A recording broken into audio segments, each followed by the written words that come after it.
Deus, Pai amantíssimo, muito obrigado pela oportunidade de podermos fazer essa reflexão sobre o Evangelho de Jesus nesse dia de hoje. Ninguém pode ver o reino de Deus se não nascer de novo. Seus discípulos o interrogaram, dizendo: Por que, pois, os escribas dizem que é preciso que Elias venha antes? Mas Jesus respondeu: É verdade que Elias deve vir e restabelecer todas as coisas, mas eu vos declaro que Elias já veio e não o reconheceram, mas o trataram como lhes aprouveram. É assim que eles farão sofrer o Filho do Homem. Então seus discípulos compreenderam que era de João Batista que Jesus havia lhe falado. Está no Evangelho de Mateus, capítulo 7, versículo de 10 ao 13, semelhante no Evangelho de Marcos, capítulo 9, versículo 11 ao 13. E continuando esse Evangelho do nascer de novo,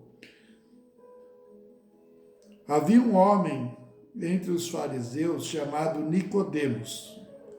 Ele era senador dos judeus, que foi à noite encontrar Jesus e lhe disse: Mestre, sabemos que viesse da parte de Deus para nos instruir como um doutor, porque ninguém poderia fazer os milagres que fazeis se Deus não estivesse com ele.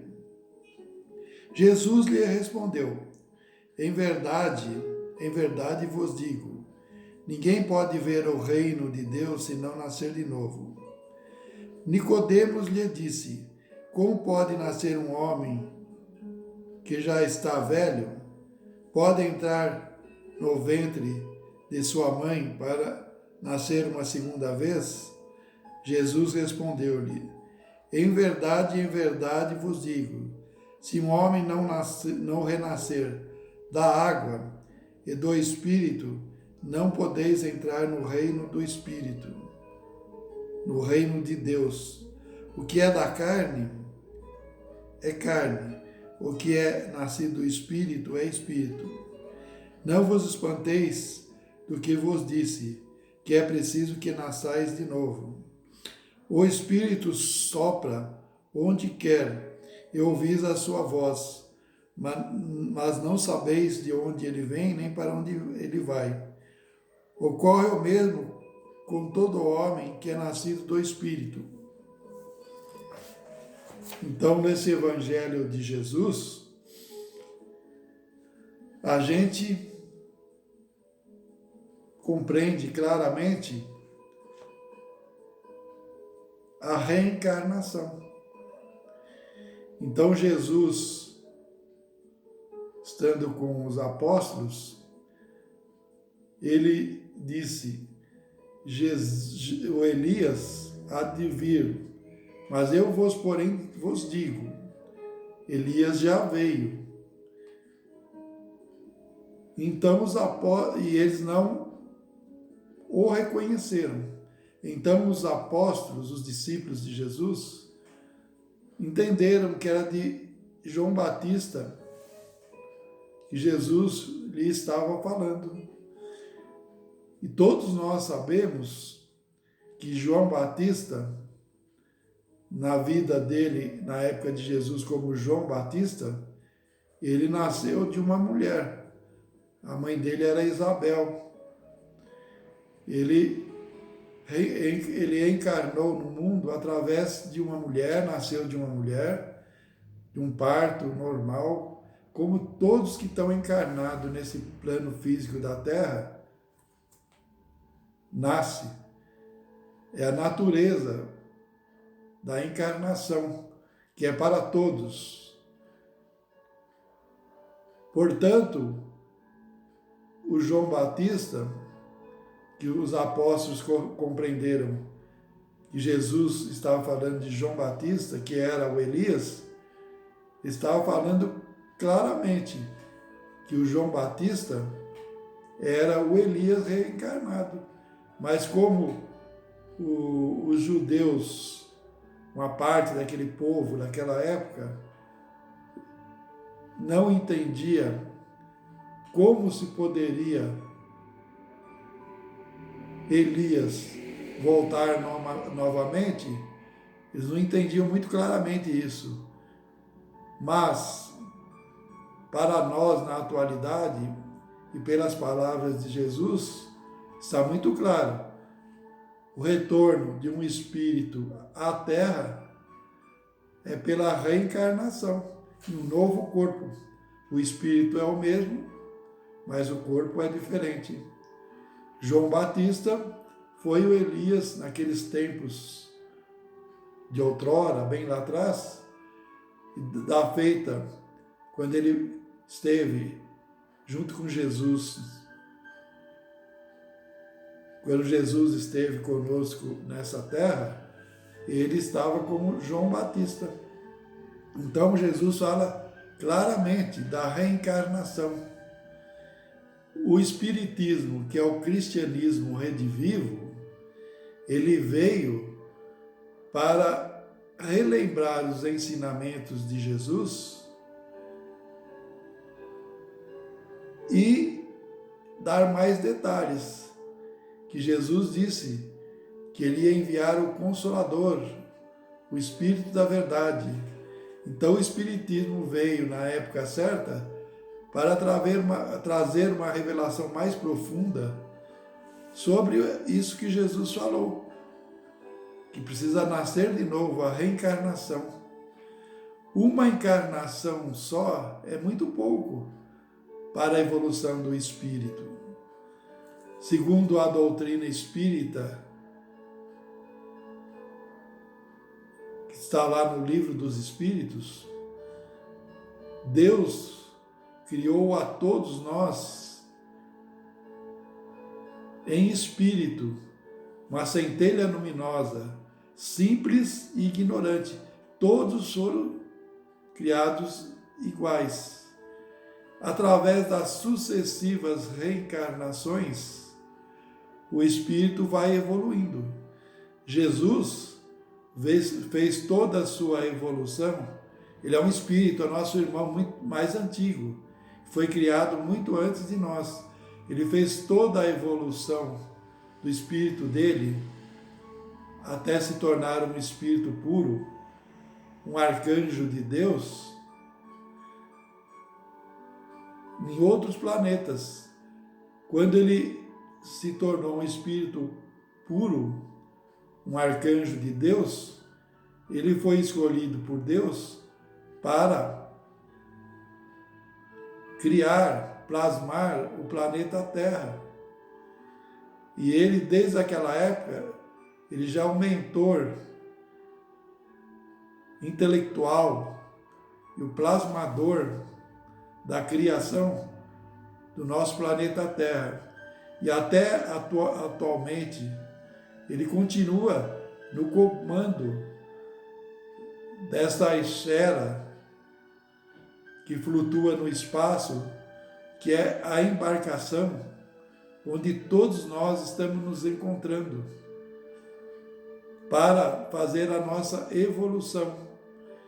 E uma vida só de vida nesse nosso planeta Terra, ela é pouco, não dá para passarmos por todas as experiências para a evolução do nosso espírito. Então, Jesus e o plano espiritual, através dos seus prepostos, nos dá tantas vidas quantas forem necessárias para a nossa evolução. Só que tem um porém, né? Em outra parte do Evangelho, Jesus fala: ninguém pode entrar no reino dos céus se não estiver com a veste nupcial limpa. O que é a veste nupcial?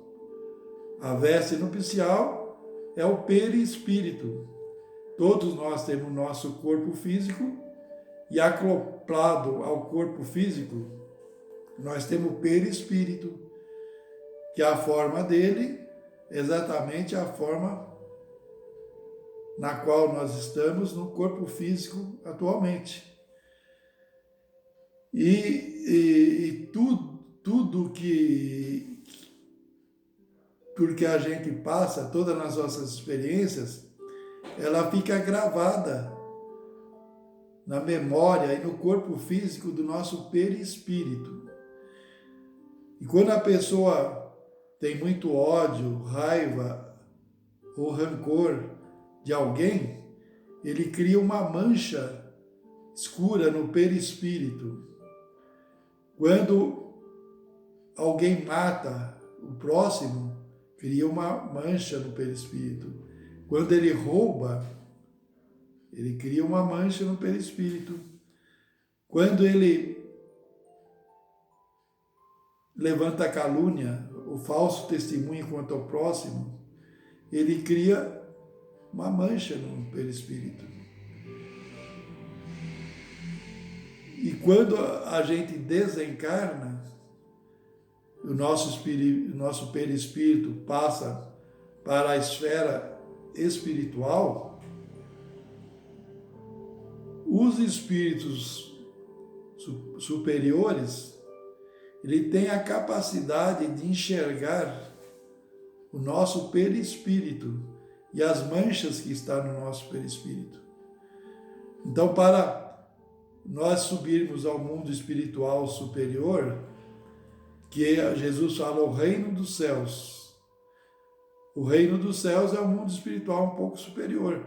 Ninguém vai fazer evolução num piscar de olhos. A evolução é feita lentamente, com a evolução do nosso perispírito, tirando todas as arestas, tirando todo o ódio, toda a raiva, todo o rancor, tudo de negativo que a gente tem, todas as manchas do nosso perispírito. Então, ele dá tantas vidas quantas necessárias para nós consertarmos aquele erro e expurgarmos aquelas manchas que está alojada no nosso perispírito. Muito ódio, uma mancha escura. Calúnia, uma mancha escura. Mentira, uma mancha escura. Matou alguém, uma mancha escura. Roubou, lesou o próximo, uma mancha escura. E fica gravado e ninguém apaga. A gente vendo aquele filme O Nosso Lar, lendo o livro Nosso Lar, pelo espírito de André Luiz, por médium Francisco Cândido Xavier, a gente nota que André Luiz tinha chegado há pouco tempo no nosso lar e ele ainda estava aprendendo. E lá no mundo espiritual existe o fogo purificador, que é uma tempestade mais ou menos parecida com as que dá aqui na esfera física. Tem os raios, os trovões, aquela ventania. E essas tempestades que existem no umbral, onde estão os espíritos desencarnados, o objetivo dela é destruir toda essa energia negativa, toda essa psicosfera negativa que esses espíritos do umbral formam naquele local onde eles estão. É para limpar, né? Mas eles ainda não entendem muito bem isso. Então, quando vem esse fogo purificador, que essas tempestades magnéticas, eles ficam com medo. São os espíritos rebeldes que não aceitam Deus, não aceitam Jesus, são mentirosos, vivem no mal. E eles correm em direção aos postos de socorro da luz que Jesus tem no umbral. Um deles é a cidade espiritual de Nosso Lar. E o André Luiz, junto com esse sentinela que estava na portaria, na entrada do nosso lar, ele viu que uma mulher estava pedindo, pelo amor de Deus, para que o guarda, o sentinela daquela entrada, abrisse o portão para que ela pudesse entrar, porque ela estava com medo de ser destruída por aquele fogo purificador. Aí o André Luiz falou: por que você não deixa aquela mulher entrar? Aí aquele guarda espiritual colocou a mão sobre a fronte de André Luiz e abriu, aumentou a capacidade de vidência dele, e ele pôde enxergar o perispírito daquela mulher. Ela tinha várias dezenas de manchas escuras no perispírito dela, né? E aquele mentor espiritual que estava de guardião na porta falou: sabe o que são essas manchas escuras que ela tem? Ela, quando esteve na Terra, ela era dona de uma clínica de aborto. Cada mancha escura que ela tem é um daqueles que ela ajudou a fazer o aborto, que ficou com tanto ódio dela, e criou uma energia negativa que marcou o perispírito dela. E ela não se arrependeu disso que ela fez. Ela só está falando essas coisas em nome de Deus, de Jesus, porque ela está com medo e quer entrar aqui dentro. Mas se ela entrar aqui dentro, vai ser pior, porque ela vai chegar aqui, ela vai ser o que ela era antes e vai começar a provocar os demais. Então ela vai atrapalhar aqueles outros que estão em tratamento. Ela não pode entrar. Aí ele respondeu para aquela mulher: você não vai poder entrar aqui não. Na mesma hora, ela começou a xingar ele, o guarda lá do nosso lar, de palavrão, nome feio, blasfêmia, que aquele arrependimento dela era tudo fingimento, da boca para fora. Na hora que ela viu aquela cena do fogo espiritual purificador, que é justamente que é para pôr medo, para ver se aquelas pessoas melhoram, né, para queimar aquelas energias negativas daquela psicosfera. Ela foi lá e falsamente ela enganou, mentiu. Ela não poderia adentrar aquele local, porque a veste nupcial dela não estava limpa. E a gente sabe que o nosso lar fica na terceira dimensão do umbral, na divisa com a dimensão superior, onde os espíritos, que estão em volta do planeta Terra, onde os espíritos não têm mais a necessidade da reencarnação. Muitos espíritos que estão em tratamento em nosso lar, a grande maioria, ainda às vezes tem que voltar para reencarnar, porque lá ainda ela vai conseguir apagar mais manchas ainda que ele tem no perispírito. Aquela mulher não pode entrar porque ela tem manchas muito graves de aborto, de que ela matou crianças inocentes, de ódio, aquela raiva. Aqueles outros ainda que estão em tratamento no nosso lar, eles têm manchas, mas são manchas menores. E talvez eles tenham que reencarnar novamente, várias vezes, até purificar.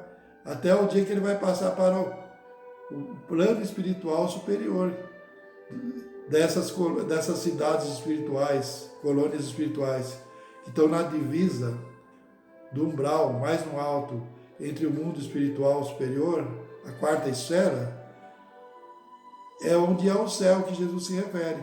Ninguém vai passar para lá se não tiver que a veste nupcial limpa. Se tiver, tem que estar todo purificado. E Deus, como é bom, justo e bom, Ele dá tantas encarnações quantas forem necessárias para que a gente entre no reino dos céus. no mundo espiritual superior. Por isso que Jesus disse a Nicodemos, ninguém pode ver o reino de céu se não nascer de novo. Porque Jesus estava claramente, uma vida só é pouco, tem que nascer várias e várias vezes do corpo físico para depurar o perispírito, e vai chegar uma hora que o perispírito dele, que é a veste nupcial, vai estar tão limpa que ele já vai poder nascer de novo do Espírito.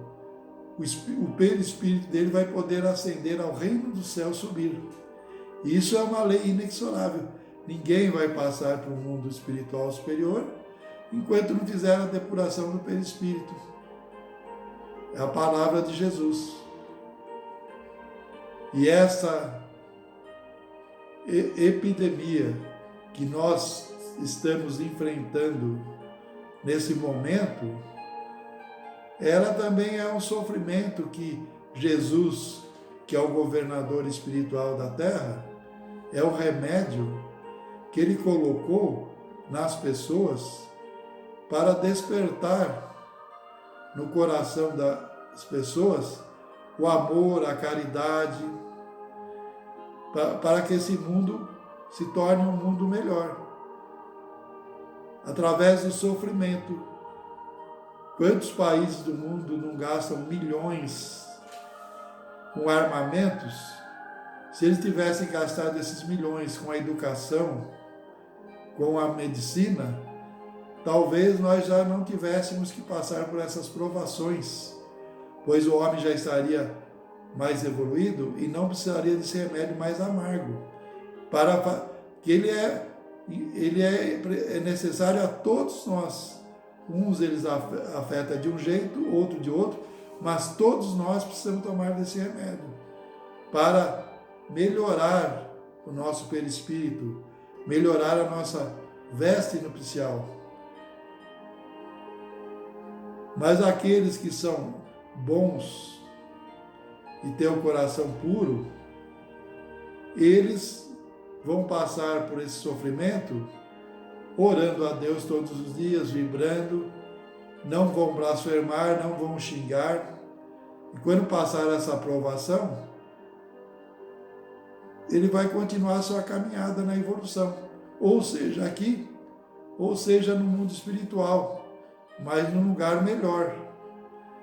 Agora, aqueles que têm ódio, raiva, rancor, revolta, eles vão desencarnar e eles vão para esse umbral, e do umbral ele pode ser levado para outros planetas, porque nós estamos nessa fase de transição planetária, que talvez ele não vai ter mais oportunidade de reencarnar na Terra, porque Jesus disse, os pacíficos herdarão a Terra, os violentos não. Aqueles que propagam o armamento, tem alguns governantes encarnados atualmente no nosso planeta Terra, que ele acha que é dando arma para a população, para provocar a guerra, a revolta, é que a população vai adquirir os seus direitos, a melhoria. Isso aí não é armar a população. Isso aí é jogar gasolina num mundo que está incendiado para pegar mais fogo ainda, para propagar o ódio, o crime, a guerra, o rancor. Aqueles que estão no caminho da luz jamais propagam o uso de armas. Jesus passou 33 anos aqui no planeta Terra, ele nunca usou nenhuma arma. A arma dele era a oração. E ele não provocou revolução, não lutou contra a libertação do povo judeu, tirar o povo judeu do jugo dos romanos na parte material, porque Jesus veio para nos ensinar através do seu evangelho a lei do amor. que só o amor pode tudo na vida. As armas não podem nada. Esses poderosos do mundo, o país que tem mais armamento no mundo, é o que mais está desencarnando pessoas com esse vírus invisível. As armas dele não têm poder nenhum. Isso acontece para mostrar para esses poderosos, entre aspas, do mundo, que só quem tem poder mesmo é Jesus, o governador espiritual do planeta Terra, Deus, o nosso Pai. Eles não têm poder nenhum. Talvez a última oportunidade que esses espíritos estão tendo de se redimirem, de passarem para o caminho do bem. E tem alguns que eu estou vendo nesses dias, que ele está com uma camiseta escrito o nome de Jesus e está pedindo para o povo se armar, comprar armas. Jamais uma pessoa desse tipo tem Jesus no coração. Ele é o falso profeta. Jesus disse, nos fins dos tempos, quer dizer, nessa época de transição que nós estamos passando, ia aparecer falsos cristos e falsos profetas. Mas se fosse possível, até os justos eles enganariam. Mas os justos eles não conseguem enganar, porque os justos, como já estão vibrando bem, não tem o ódio, não tem a raiva no coração, eles já percebem, sentem aquele que tem o ódio, tem o rancor, a raiva no coração. Então eles já se afastam. Então esses homens violentos que defendem o armamento, ele atrai para ele aqueles que estão vibrando na mesma faixa, que tem o ódio, a raiva, o rancor. É isso que nós estamos vendo na atualidade, a divisão. E esses são os líderes das trevas que estão encarnados, e tem aqueles das trevas que estão por trás deles, que querem enganar o povo, imitando que eles são de Jesus, mas eles não são de Jesus, eles são das trevas.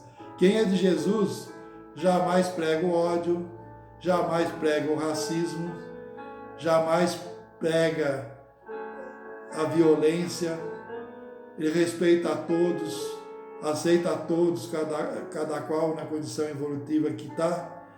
Quem tem a intolerância, ele não é do lado da luz, ele é do lado das trevas. E Jesus também disse, em parte do seu evangelho, que nessa época tudo que estava escondido ia ser revelado. Então, todas as pessoas estão mostrando sua cara, as máscaras estão caindo. Pelas suas obras, nós estamos reconhecendo. Tem o nosso Gandhi, que está no mundo espiritual da luz, que é um espírito que foi mandado à Terra por Jesus, que ele conseguiu libertar o seu país, a Índia, do jugo da Inglaterra, sem usar armas, sem fazer revolução. E o Gandhi também foi um grande exemplo. No dia que ele foi assassinado, aqueles do ódio, que não aceitavam as palavras do bem, que estavam com o espírito das trevas, estava armado diante da onde Gandhi se encontrava naquela época. E um amigo do Gandhi sabia que ele estava querendo matar o Gandhi. Aí ele falou para o Gandhi levar uma arma para se defender. O Gandhi não levou, falou, eu não vou levar a arma para defender, porque se eu levar a arma e atirar nele, tudo que eu preguei, o exemplo que eu dei, vai em vão. Então o Gandhi preferiu dar a vida dele do que tirar a vida de alguém. Porque na realidade ele sabia que a vida continua. E naquele momento que ele levou o tiro, ele não sentiu nada. Os anjos de Jesus já vieram para ajudá-lo naquela passagem. Porque ele é um espírito que veio e deu testemunho da não violência, da não arma.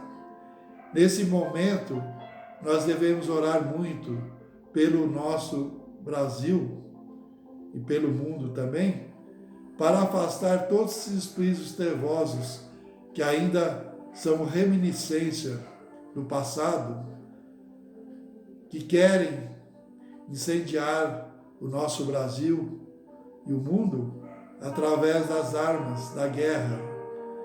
E a única arma que tem valor e tem poder é o amor. Deus, nosso Pai amantíssimo, nosso Mestre Jesus, nossa Mãe Santíssima Maria de Nazaré e o Espírito Santo planetário derrame muitas bênçãos, muita paz, muita luz, muita harmonia sobre o nosso Brasil nesse momento difícil, afastando todos os espíritos trevosos, encarnados e desencarnados. Pai nosso que estais no céu, santificado seja o vosso nome, venha a nós o vosso reino, seja feita a vossa vontade, assim na terra como nos céus.